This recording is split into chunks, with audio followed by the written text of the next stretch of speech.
All right, part three, my baby just jetted off into the airport. Luckily, this part of the airport was fairly empty. I catch up to her, and she wants to keep running. She just wants to go. And she's not cooperating whatsoever with me.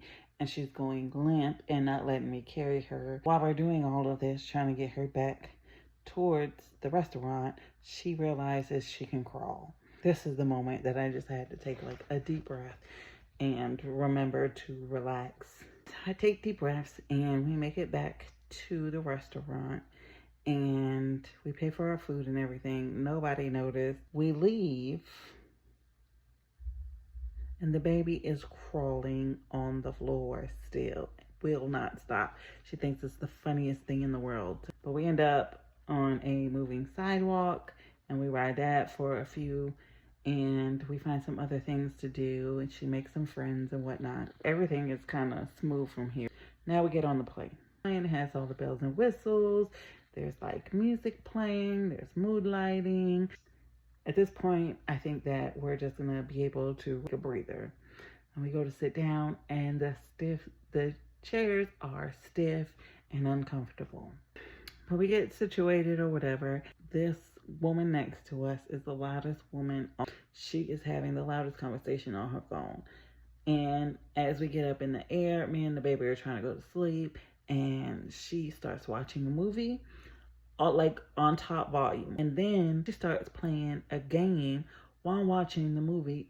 And the game is at top volume too.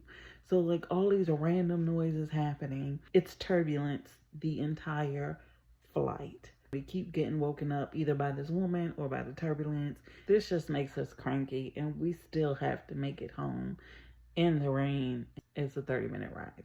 And of course the baby is cranky and now she's hungry again. We have to stop and find something to eat. And I remember just thinking to myself, hopefully this is the last little bit of chaos because I don't know how much more I can handle. We make it home and me and the baby just pass out. No time for, hey, how you doing? How was the trip? Blah, blah, blah. None of that. We're going to sleep because we're exhausted. I don't even unpack. I don't unpack for days. I let the suitcase just sit there. I had enough.